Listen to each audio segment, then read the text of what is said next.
Hey everyone, it's Adam here from the Franchise Tag, and I'm here with my top 5 choices for Week 8's waiver wire.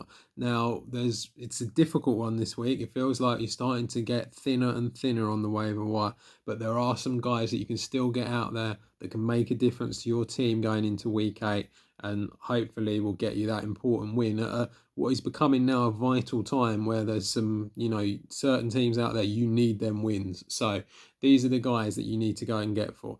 The number one choice this week, Donta Foreman. Now, we saw how well he did against the Raiders, 3 touchdowns, and, he was great. He's in a situation where Khalil Herbert is going to still be on IR. Roshan Johnson might be back, but even if he is back, Donta Foreman is probably going to be the main guy given the performance that he had last week. He's going up against an LA Chargers defense that you can run the ball against, currently 23rd against the running back. And so Donta Foreman is a really good choice and one that you must make sure that you check if he's on your waiver wire or not. My number 2 guy, another running back, because you need these running backs at the moment. There's been so many that have gone down. Darrell Henderson for the LA Rams. Henderson came back and he got the job. Everyone was a bit like, is it going to be Zach Evans? Is it going to be Henderson? He was the starting running back against the Steelers and he did pretty well. He wasn't amazing, but he did well. He got 61 yards and a touchdown against the Pittsburgh Steelers, who are decent against the run. It is a tough matchup for him in week 8. He's going against the Dallas Cowboys, who are currently 7th against the running back, but he is still someone that you want to get in your team and someone that you will probably be able to use for a few more weeks afterwards as well. The number 3 guy, moving away from the running back, we're going to go for Dalton Kincaid of the Buffalo Bills.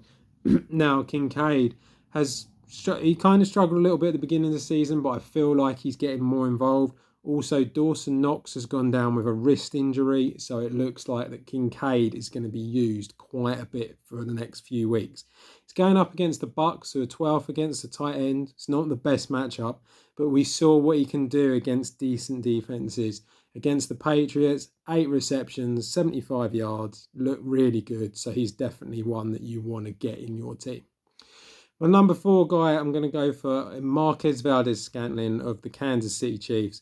Now, I've always been one to say you got to steer clear of these Chiefs receivers because you never really know what kind of performance you're going to get from them all, apart from Kelsey. But Valdes-Scantling did well last week, and they've got a decent set of fixtures coming up. It's not too bad for him. He's going up against the Broncos. That defense has struggled a little bit this season, so you can do that. 14th against the wide receiver. And, he got 84 yards and a touchdown last week. I think you could see, so it's possible something similar could happen against the Broncos. And then again, afterwards, he's got a decent matchup as well. And then finally, my last guy, if you need a quarterback, Gardner Minshew for the Indianapolis Colts. Did really well against the Browns, one of the best defenses in the league. 305 yards, 2 passing touchdowns. On top of that, we all saw how well Anthony Richardson can do when he rushes the ball. Well, Gardner Minshew can do pretty well with it as well. He got another 2 touchdowns there. 29 points against the Browns is decent. That is very good for a quarterback. He's going up against the Saints defense. It's going to be tough, but there's no reason why the same thing can't happen again. So Minshew's definitely one you want to look out for. Anyway, them are 5 guys that you want to go for the waiver wire. Keep it with the franchise tag, and we've got all the other fantasy videos coming out for your week 8 matchup.